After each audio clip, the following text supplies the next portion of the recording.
ଓଡ଼ିଆ ରଚନା ବର୍ଷା ଋତୁ। ଉପକ୍ରମ।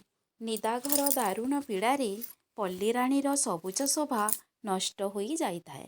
ଝିଙ୍କାରୀର ଝିଁ ଝିଁ ନାଦରେ ପରିବେଶ ବିଳପି ଉଠେ।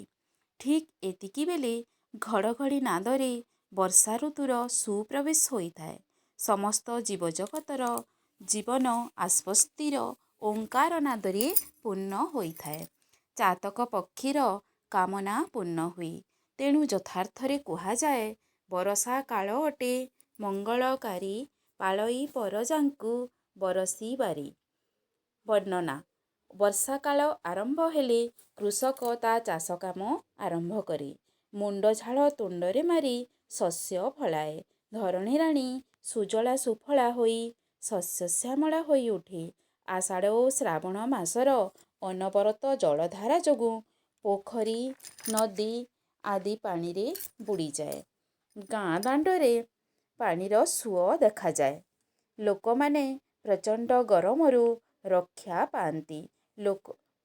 ଏହି ଋତୁରେ ଅନେକ ପନିପରିବା ମଧ୍ୟ ମିଳିଥାଏ। ଏହି ଋତୁରେ ରଥଯାତ୍ରା, ରାକ୍ଷୀ ପୂର୍ଣ୍ଣିମା, ଜନ୍ମାଷ୍ଟମୀ, ଚିତାଲାଗି ଅମାବାସ୍ୟା ଆଦି ପର୍ବ ପାଳନ କରାଯାଏ। ଏହା ଜୀବନକୁ ସରସ ଓ ସୁନ୍ଦର କରିଥାଏ। ଶେଷ କଥା। ବର୍ଷାକାଳ ଅତୀବ ମଙ୍ଗଳକାରୀ ହେଲେ ମଧ୍ୟ ଏହା କେତେକ ସମୟରେ ତୀବ୍ରତା ଯୋଗୁଁ ଅହିତକାରୀ ହୋଇଥାଏ। ଅତ୍ୟଧିକ ବର୍ଷା ଯୋଗୁଁ ନଈ ବଢ଼ି, ବନ୍ୟା ଆଦି ପ୍ରାକୃତିକ ବିପର୍ଯ୍ୟୟ ଦେଖାଯାଏ, ଯାହାଦ୍ୱାରା ଧନଜୀବନ କ୍ଷୟପ୍ରାପ୍ତ ହୋଇଥାଏ। କିନ୍ତୁ ବର୍ଷାର ଉପକାରିତାର ମାତ୍ରା ଅଧିକ ହେବା ଫଳରେ ଏହା ସାରା ବର୍ଷ ପାଇଁ ଜଳ ସଞ୍ଚୟ କରି ରଖିଥାଏ। ଜଳତୁଲ୍ୟ ଅମୃତ ପ୍ରଦାନ କରି ସମଗ୍ର ଜୀବଜଗତକୁ ଆତ୍ମତୃପ୍ତି ଦେବା ସହିତ ଅନେକ ମଙ୍ଗଳ କରିଥାଏ।